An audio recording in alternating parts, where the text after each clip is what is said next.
All right, welcome everyone to the session, Poly Framework Web Applications with Java EE.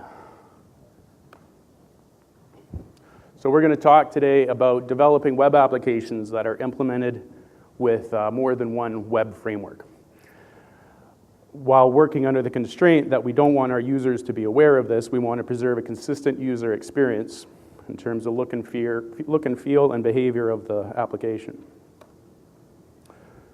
So I'm Brian Leathem. I'm a senior software engineer at Red Hat. I'm the RICHFACES project lead, and today's topic actually comes out of some work we've done for RICHFACES 5, where we've come up with a new component architecture for delivering JSF components using these standalone JavaScript widgets, and then enabling our users to take those widgets and use them in other web applications. So I put together a proof of concept of that idea of building an application with multiple frameworks using these widgets, and that led to this presentation. So a little bit of a motivation for the problem. Why would we want to mix web frameworks? Well, maybe we have a legacy application and we want to take advantage of some of these new things we've learned about this week at JAX. We want to use these new JavaScript frameworks for developing web applications, for instance. Or maybe we've just had an acquisition. We bought another company. We've got two disparate teams with two skill sets, and we want to be able to marry them together and build an application. Or maybe it's just that we want to use the best tool for the job. Every framework has its niche, has its thing that it's good at, and we want to be able to patch these together and build a cohesive application. So in short, we just want to use the shiny new technology. So to further motivate this, we're going to jump straight into the demo. We'll go through and we'll see what the proof of concept of all this looks like, and then we'll go into the details of how this was done. All right, so this is a demo, a web app running up on OpenShift. It's the same page implemented in 3 different web frameworks using JSF with RICHFACES, another page using GWT with Errai, a JBoss project that extends GWT, and then a plain HTML5 page using JavaScript and then arrow gear to speak to the RESTful backend. So we look at the JSF page first. It's a pretty simple page. Styled with BOOTSTRAP. We see here this pick list component where we can select our cities, drag and drop one to the other. And then when we click submit, we update the server on the back end. And now if we look at the GWT Errai page, it'll go away. We see the GWT Errai page picks up that server state that we submitted from JSF, from the JSF page. The page otherwise looks the same, styled the same. The behavior of the widget is the same, drag and drop, same look and feel. We don't know as we went from one page to the next that we went from a JSF page to a GWT page. Similarly, select some more cities here, click submit, and go to the HTML5 JavaScript page. It's populated with the same data, same look and feel. The user, again, doesn't know that we've changed frameworks. It's also picked up the same values from the server side, from the shared state between the web frameworks.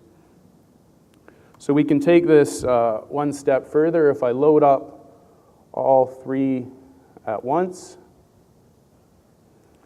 if I change the value of 1 and I click submit, you'll see the value update in the other 2 frameworks. So this is a JSF page, updates the value on the server, and that change is propagated to the GWT and the HTML5 page. So you can see there's a lot of possibilities here for building an application in multiple web frameworks and giving users a consistent look and feel between them, yet still having shared state and responding to shared events between the different frameworks. So back to the talk. So in building that demo, there's essentially two sets of concerns that we had to solve. One was on the client side. We wanted to provide the end user a consistent look and feel so that one page looks like the next, but there was the further consideration of having a consistent behavior. We wanted the JavaScript that the user interacts with, what actually gives the page its characteristics, its behavior, we wanted that to be consistent as well. Then on the server side, we have the constraint of having shared state. There's no point in having multiple web frameworks as each is sharing state independently, and we're going to get into to conflicts that way. And then as an added benefit, if we can achieve some kind of common programming model between the red frameworks, that is another added bonus. So let's look first at how we achieve a consistent look. So to do that, I used a CSS framework. So just about every web framework out there has some kind of theming capability that lets you theme the applications you build with that web framework. But as you go from one web framework to another, you're not going to be able to share that skin or share that theme between those applications. So if we fall back to using a third-party CSS framework that takes care of styling all your HTML elements and provides a way of extending that style into your custom widgets, custom components, then we'll be better off, right? So it's reusable across frameworks. There's a ton of CSS frameworks out there. Before you choose one for your application, I recommend you check out a number of them. They're going to introduce different requirements into your tool chain. For instance, BOOTSTRAP, the BOOTSTRAP compiler is JavaScript based, so it's going to work well in environments where you are using JavaScript.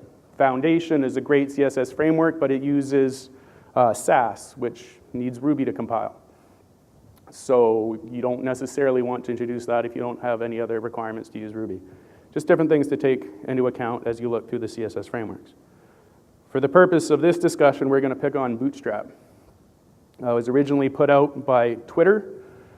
It's gotten pretty popular in the meantime. They got their stats on the bottom here from GitHub, 16,000 forks, 50,000 stars. It's a lot more popular than any project I have on GitHub.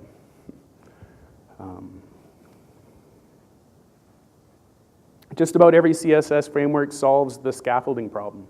They give us a grid that we can use to lay out our application. We all remember from the Web 1.0 days when we used tables for layout. We're not supposed to do that anymore. We have to use divs and CSS to lay out our page. But we've all wrestled with that in a multi-browser environments, multi-versions of these browsers and trying to get that to work consistently. So it's nice that the CSS frameworks take care of that for us. So the BOOTSTRAP grid breaks the page into 12 columns, and then you can put things in each of these 12 columns and you can span multiple columns. If we look at that a bit more closely, we take a div, we assign it a row, and within that row, we can put more divs, give them a span followed by a number class, span 4, span 8. That tells us how many columns we want to span in the framework. So up here we have some columns that span a single column. Here we span 2 columns, span 4, span 9, and so on. You additionally have the offset class, which lets you take a class, or an element, and move it over a number of offset columns. So this allows you to position things to a fine degree of detail on a page. Additionally, this grid system is fluid. As you resize the browser, the grid can change size. It's also responsive. If you look at a grid on a mobile phone where you have a narrow screen width, the grid elements will align vertically.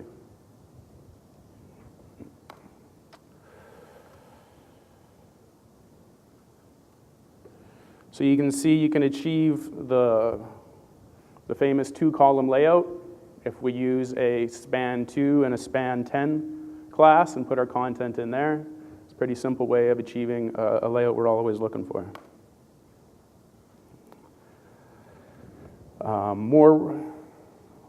There's more handles available to us for responsive layout.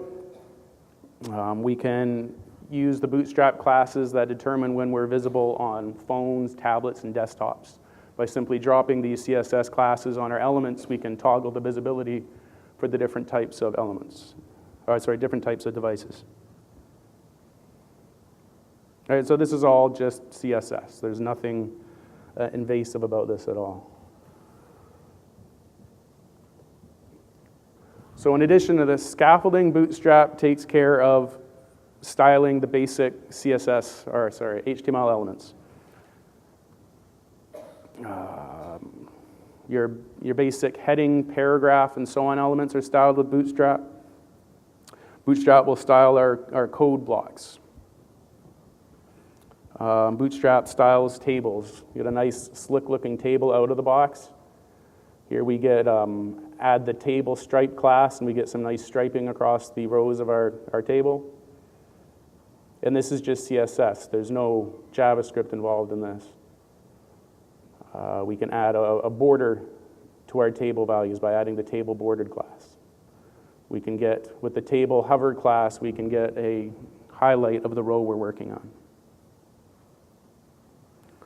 Bootstrap styles all our form elements. It can give you rounded borders on your search components, styles buttons with colors to indicate state and what's going to happen. And Bootstrap gives us a large set of icons that we can use in our application. All right, so you see how using this stuff in a CSS framework and bringing it into our web framework, as we bring it into the different web frameworks, they're all going to be using the same style, the same approach. We're going to get that same look and feel. We'll take a final look at Bootstrap, the components that it provides. So it gives us drop-down elements. It gives us button groups where we can collect these buttons together to make it look like a single multifaceted button. Used quite a bit in paging across data tables. We see that kind of a style. We get drop-down components, drop-down buttons, providing alternate actions. We get tabs, tab components, nav bars, breadcrumbs, pagination, labels and badges to give feedback to the user, progress bars. It's all going to be there consistently styled for us to make use of. In addition to that, Bootstrap is very easily customizable and extensible. So it's built using less, which we'll get into shortly. We can define these variables that Bootstrap uses, and we can configure these variables. In fact, if you go to the Bootstrap website, you can fill in these values and download a CSS-generated bundle with those values in there. So let's take a closer look at how this works with less. So less is a CSS extension that's used to power Bootstrap. If you look at this less example here, it looks a lot like CSS, but there's some constructs in there that we're not familiar with if we're only familiar with CSS. So let's go through those and discover what additional power we can get when we use a CSS extension like less. So the first one, and the one that stuck out immediately as useful for me, was the definition of variables. How many times in the past I've been working on a CSS file and I defined a particular color somewhere and I was copying and pasting it throughout the CSS file. With less, you can define that variable or define a variable to hold that value and just reference that value throughout your application. So here we use the @ sign to indicate it's a variable, and we assign it a particular color value. We can even do math then on those color values, assign it to a new value, and reference that color value in a CSS definition. So this less in the above box renders down into the below CSS. It has to render into CSS, of course, because that's all that the browser understands.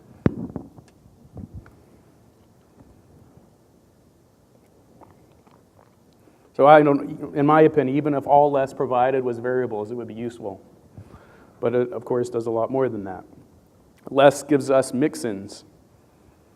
So here we define the CSS class bordered, and we can use that with less as a MIXIN. So we can define this down here, this for the element of ID menu, any anchor tag underneath it will inherit this bordered class if we put the dot bordered there. So it's going to pick up the border top and border bottom definitions of the bordered class. And we can reuse this MIXIN anywhere we want. An element of class post, its anchor element is also going to pick up this bordered class. Sorry, this bordered MIXIN. So we've defined our bordered MIXIN centrally. If we now want to change the color or the thickness of that border, we change it in one place, and then all our CSS classes or all our CSS definitions that mix that CSS class in will pick it up. So it's dry, right? We don't repeat ourselves. That brings that to CSS. Taking MIXINs a step further, we can pass parameters to our MIXINs.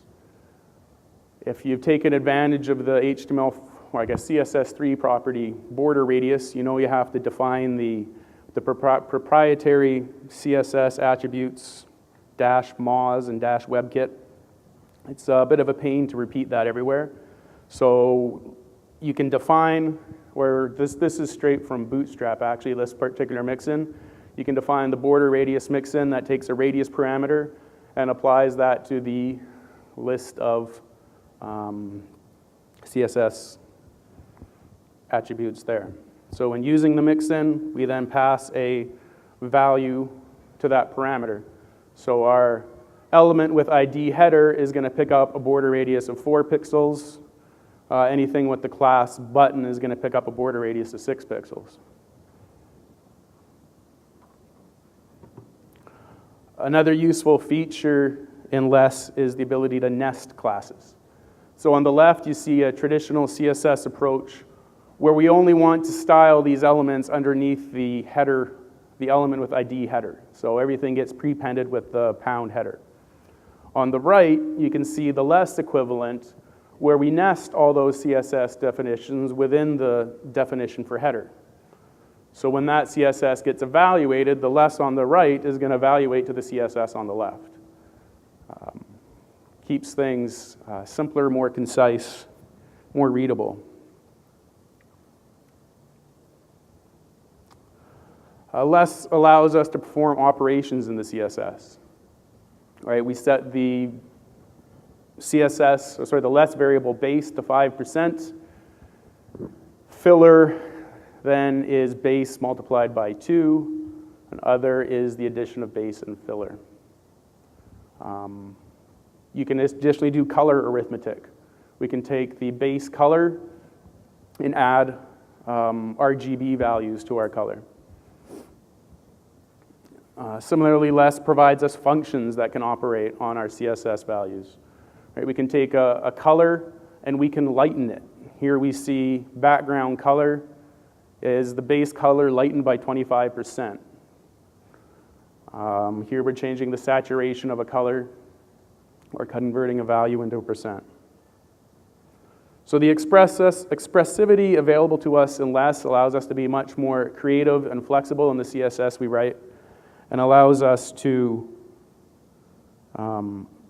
extend CSS frameworks into our own application, into our own widgets. But of course, it has to be compiled, right? I mentioned that less is compiled with JavaScript. So the less project provides a less.js file that will compile your less source into CSS. So you can run that anywhere you can run JavaScript, including in the browser itself. You can serve in your web page a less resource along with the less.js file, and the browser will compile it and view that as CSS. You can compile it in your desktop with Node or any anywhere really that you can evaluate JavaScript. In the Java world, there's a couple projects that wrap less.js with Rhino to let us call it from Java environments. The Row4j project does this for less, as well as a number of other projects. And there's a Maven plugin available for Row4j, so you can incorporate this into your build. So as an example of what we can do with less in Bootstrap, I took this. This is the RICHFACES 4 accordion component. I just pulled out the HTML and JavaScript and dropped it in this application. I think it's really cool. It's a HTML application, and you can put HTML and JavaScript widgets in there, and then you can interact with them. I can't get over the fact that I can just click on this thing and it's not a screenshot. So on the bottom, we see the same HTML and the same JavaScript, but styled with less and with Bootstrap. We didn't have to go in and modify the HTML, introduce any new CSS classes. We were just able to override the existing CSS classes and attributes with values inherited from Bootstrap. So what does that look like? This is the less file. The first thing we do is import a couple Bootstrap files, the variables.less and MIXINS.less. These are some Bootstrap values that we wanted to incorporate in this particular skin. I nested all this in a skin class, so only accordion elements that have the CSS class skin will pick this up. And then you can see here I style.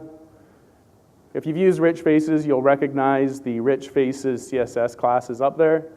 And so I overrode some particular CSS attributes using variables pulled from the Bootstrap project.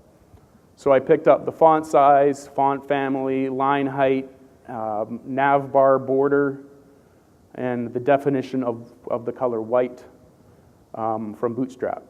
So the nice thing about using this approach is I've now styled this accordion element to look like Bootstrap. And if I go and customize Bootstrap and drop that in my application, I'm going to be picking up those changes in this style as well, right? If I just done this with static CSS values, then I wouldn't be picking up those changes as I modify Bootstrap. Some additional changes are to apply a border radius using the border radius mixin, setting the link color, and some other values. So let's take a look at this in action. This is the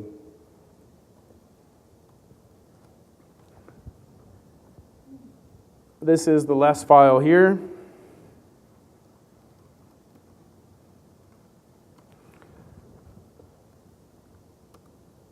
So I can go and define, say, a new variable. I don't like this skin. I need to use my corporate red color, which is going to be, say, DD1122, right? And I want my header element to pick up that red color, right? So I'll say, put it at the end, background, we're going to pick up that corporate red. I click save, and the less.js file is looking for changes, and it's not going to let me down.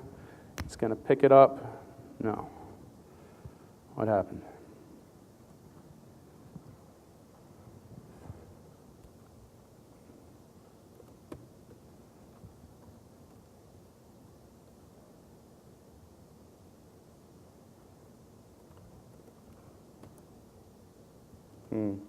Okay, supposed to pick it up right away.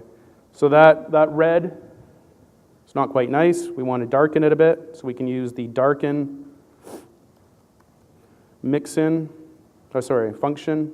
We want to darken that corporate red by, say, 20%. Save that. There we go, it picked it up that time.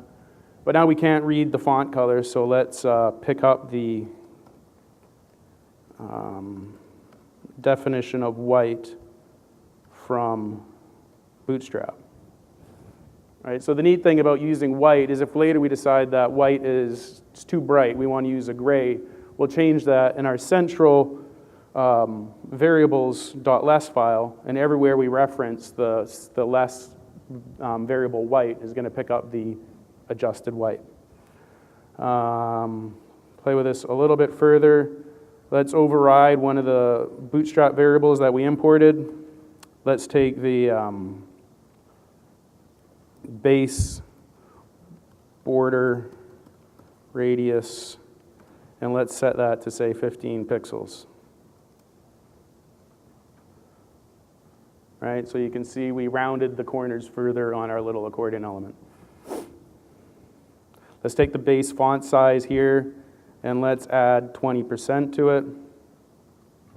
Right, we can't read it anymore. We have to adjust the line height. Let's also add 20% there. So you can see in working with less and able to do these operations directly within the skin file can be quite liberating as you're trying to fiddle with development of a skin. Can I see a show of hands? How many people have a designer that they work with that takes care of the styling of their applications? Oh, so you do? Yeah. So it doesn't necessarily apply to you quite so much, but a lot of us do our own styling, and it's quite nice to have a framework like this to work in.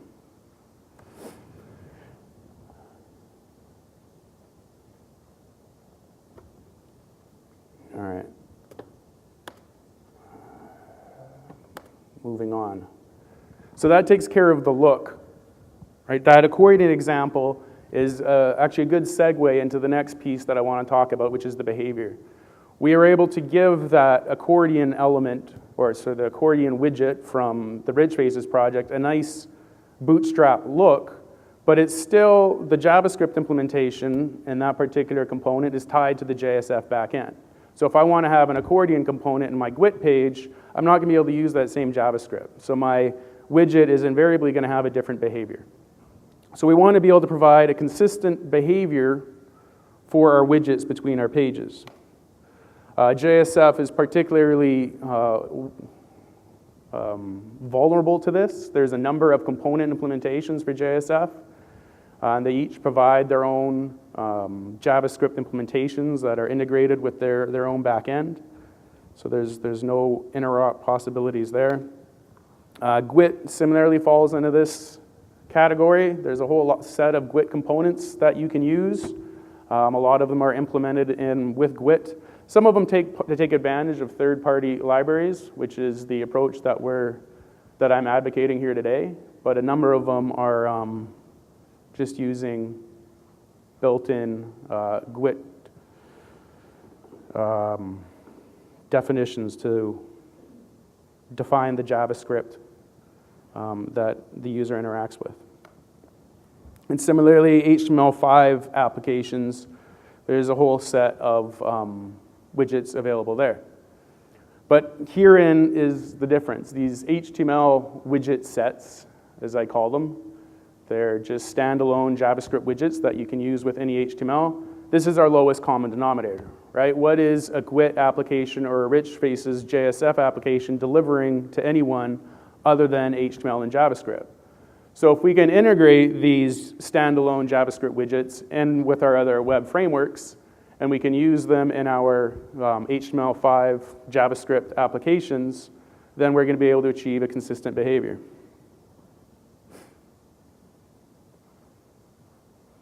There we go. So the one I'm going to, just like we picked on Bootstrap, I'm going to pick on jQuery UI today.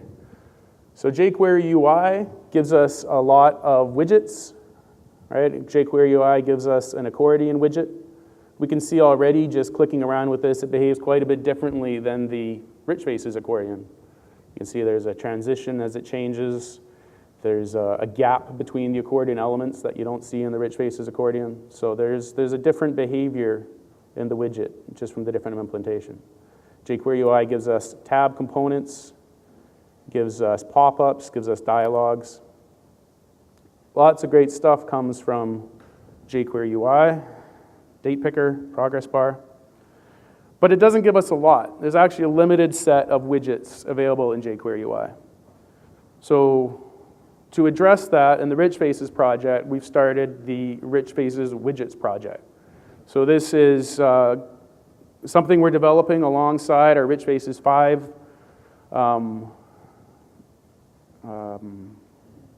effort, for lack of a better word. It's the set of standalone JavaScript widgets that our RICHFACES 5 JSF components will use. So these are going to be using jQuery UI where available, and then we'll be composing new widgets where we have requirements to fill. We want to be able to provide an enterprise set of widgets for developing rich enterprise-like applications. So it's part of the RICHFACES project, but it's framework independent. These are standalone JavaScript widgets. They're going to be using the jQuery UI widget factory and styled with Bootstrap. The neat thing about this standalone JavaScript widget approach is how we can couple them into the web framework, right? So if we take a widget and we enrich it with a lot of events, so every time the state of the widget changes or the user interacts with the widget, an event is fired, then we can easily bridge that widget into any backend framework by listening to those events. In fact, this has great ramifications on the testability of the component that you build for the framework, because you can test the widget in isolation in any browser, any version of a browser, and make sure the widget works without any requirement of having a backend present. And then when you put it in a backend, all you have to verify is that you respond to the events properly. So this decoupling of the client-side behavior from the web framework is going to give us a much more easily testable and extensible component set. So here's an example. It's the pick list component we saw from the demo at the beginning. I wired in a listener to the pick list widget.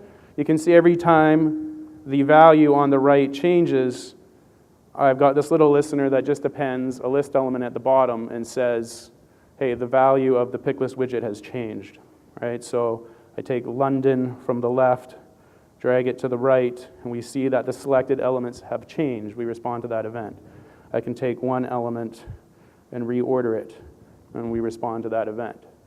So you can imagine in the bridge code where we integrate this with the framework, all we have to do is listen for that event, and then we can trigger whatever AJAX call we need to initiate into our framework backend to make that work as if it was a native component.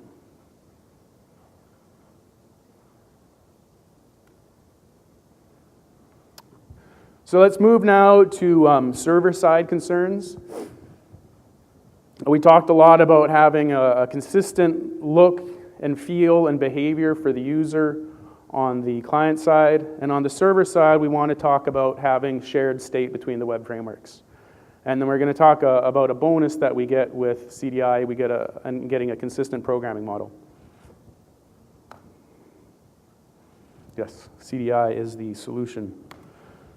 So CDI stands for context and dependency injection. Is everyone familiar with CDI? Can I see a show of hands who's aware of CDI? So CDI is part of the Java EE standard. It gives us dependency injection in the Java EE framework. So what is dependency injection? Is we want to retrieve a contextual instance of a bean. So here we have this class called capitals observer, and we want to inject capitals bean. So we use the @inject annotation. And then all we have to do is put that @inject annotation there, and the container will be responsible for providing us the correct instance of that capitals bean. It'll achieve it from the right scope associated with the right user. It'll take care of that magic for us. So the C in CDI stands for context. Contexts are related to scopes. So the scope of a bean is pretty intuitive. It's the life cycle of a bean, right? So it determines when a bean is instantiated and when it's terminated. and then the scope maps an instance of a bean to a particular client, to a particular user. So the context then is just the implementation of the scope. So this is CDI, it's the context and dependency injection. A lot of scopes that we see that we're familiar with are session scoped, request scope, dependent scope, application scope is another useful one, conversation scope. These are available with CDI out of the box.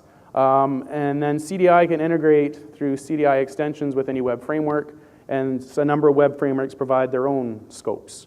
So in JSF 2.2, we have the flow scope and the view scope, for instance.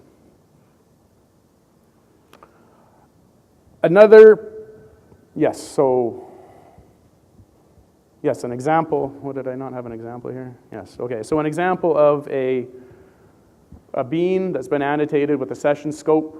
You can see that we have then access to the life cycle of the bean using additional annotations. So here with the @post_construct annotation that allows us to call some code after the container has initialized our bean and resolved all dependency injection in the bean. So we can initialize the state of our bean. Another piece of CDI that I find is really useful and is often overlooked is the event mechanism. It should be called CDI-E. We need an E in there for events. It's a really powerful eventing mechanism that is going to allow us to integrate the backend, on the backend, our different web frameworks, the different beans and classes of our web frameworks with a common eventing mechanism. So here I take my capitals bean and I inject this server event object. It's an event object. It can be any POJO. It doesn't have to be of type event. Oh wait, no, I got that backwards.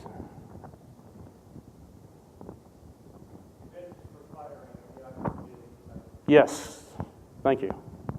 CDI expert in the back row. So we inject this event class, and we use this to fire events. So here on this bottom line here, we see server event. We're going to fire a new event. The event that we fire can just be a POJO. There's no requirements on what that class is. So here we're firing a capital selected event. And then, so you can see firing an event is as simple as injecting the object that fires the event. And similarly, observing the event is as simple as using the @observes annotation. So here we have two methods where the parameters of the method are annotated with @observes, and we're observing the capitals selected event. We have an additional qualifier on these observers so that we can distinguish between events that are fired on the client or on the server. We'll see why we do that when we get into looking at the Errai code near the end of the talk.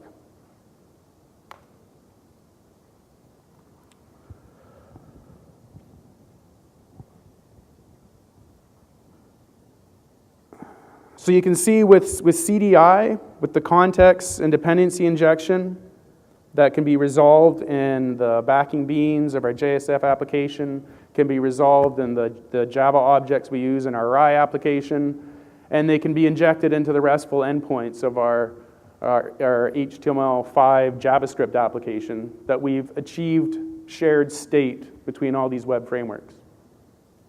Another piece we saw in the demo was the different web frameworks responding asynchronously to changes in another web framework. So when I changed the value in the JSF page, we saw the Errai and JavaScript page update. So the tools we use to use that are RICHFACES push. There's a push element that you can use in RICHFACES in your JSF page to achieve that. Errai has that built in with Errai RPC. And then for the HTML5 JavaScript approach, we use the Atmosphere framework. So it's kind of hard to talk about those in a slide, so let's jump into some code.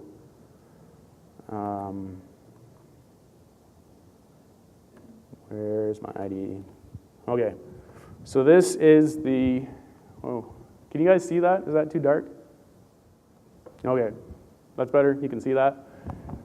So here we have the project for the demo we saw at the beginning.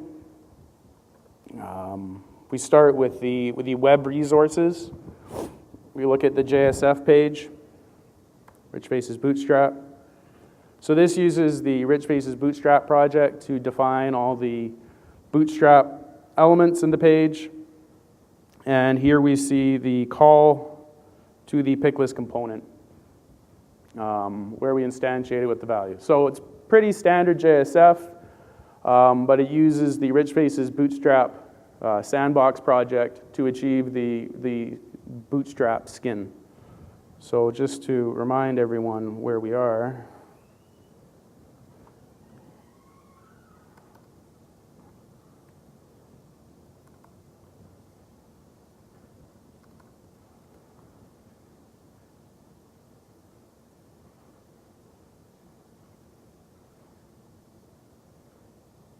Oh, no, sorry, polyglot. Widgets. Okay, so we're looking at the source code behind this page here.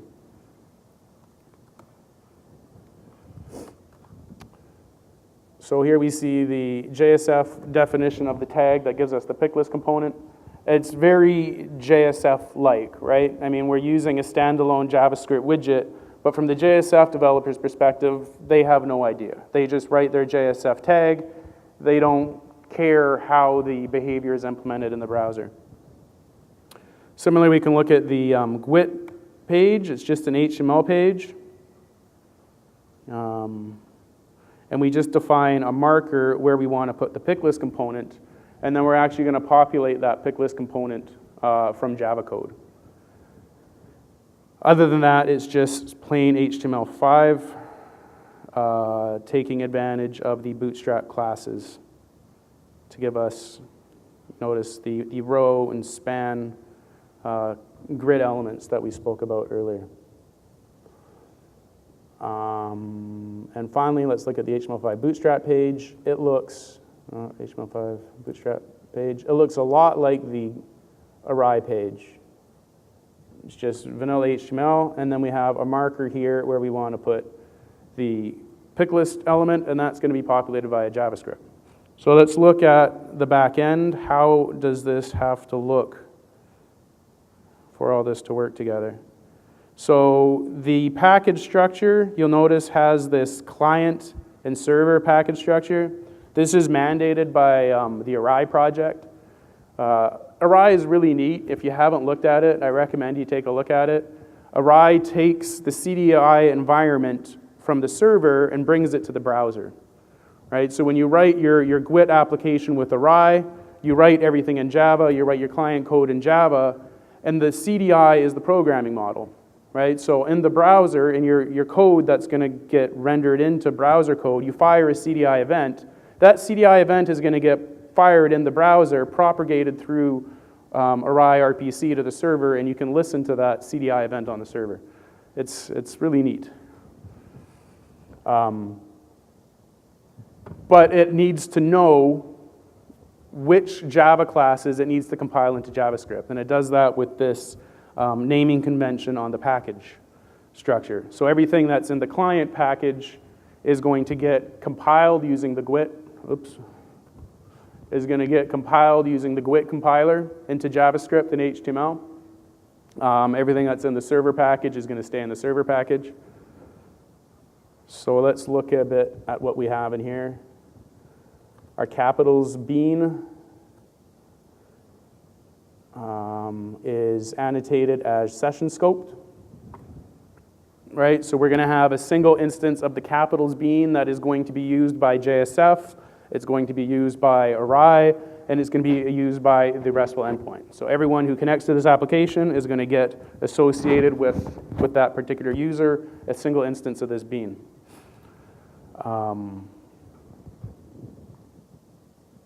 The capitals observer class, we saw a code snippet of it earlier in the presentation. This is going to respond to the events from the application. So we see in this first observe capital selection client event, we're using the client qualifier to observe capital selected events that are initiated with Errai in the browser.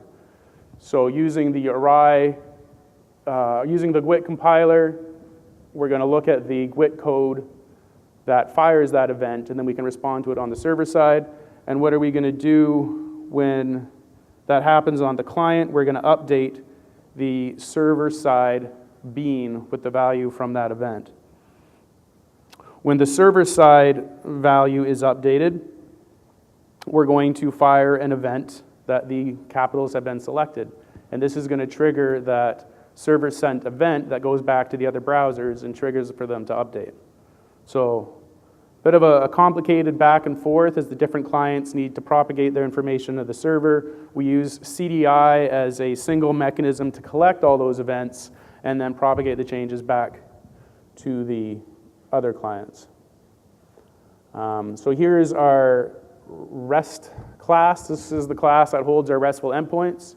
You see that the RESTful, or the class that provides our RESTful endpoints is, we inject the capitals bean into it. So it's tied to the session of the user. Other than that, it's pretty standard RESTful endpoints. We define the get and post endpoints that are called by the ArrowGear pipeline. So yeah, we missed that. Let's jump back to that. Let's look at the ArrowGear pipeline. So ArrowGear is a project at JBoss that is looking at taking all these new JavaScript HTML applications built with Node or Angular or Knockout, whatever framework you want to build your client application. You can bring in ArrowGear as a way of integrating with the JBoss backend, right? So here we see a JavaScript class that when we instantiate or we initialize this class, I'm going to mix my metaphors here. But when we instantiate this JavaScript object, first thing we do is we're going to fetch the capitals. To do that, we use the ArrowGear pipeline that is going to be mapped to a particular RESTful endpoint. Right? So this capitals pipe is the ArrowGear pipeline. It reads from the RESTful endpoint, and we can use that to populate the pick list value using the init pick list method. It looks for that pick list ID tag that we had marked in our HTML5 page and initializes the pick list with the values retrieved from that REST call.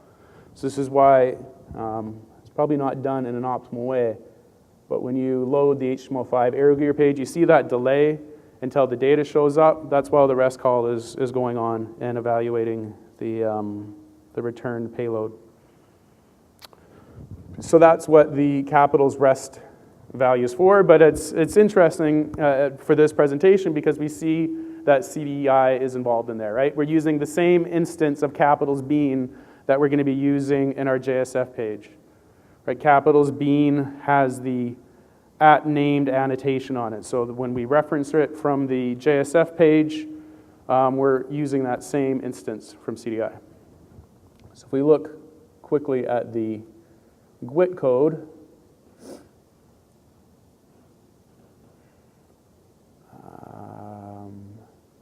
so this is the capital object that represents the capital that we're selecting and moving around in this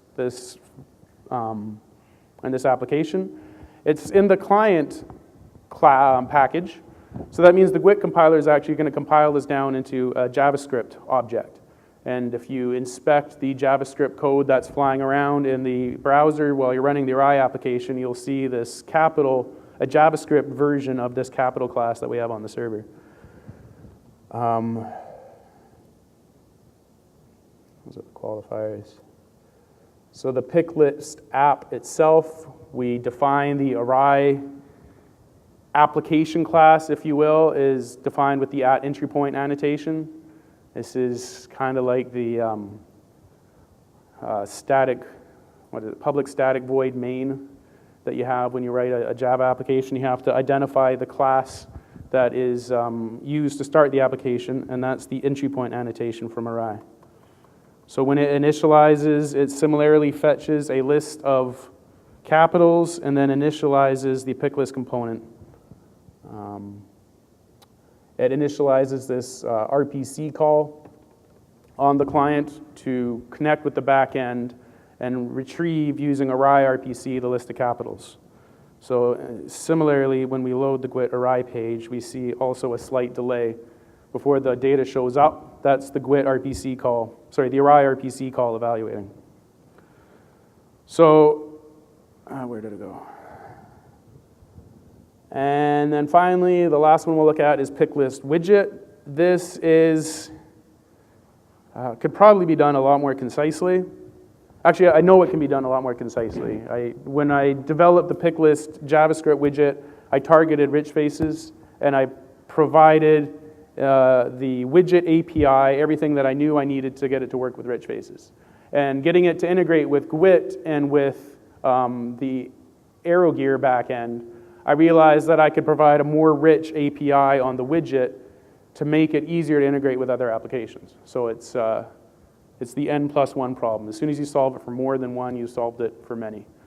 But anyway, so there's a whole bunch of glue code that has to exist in here to populate that DOM structure or using the GWT compiler to create that pick list component.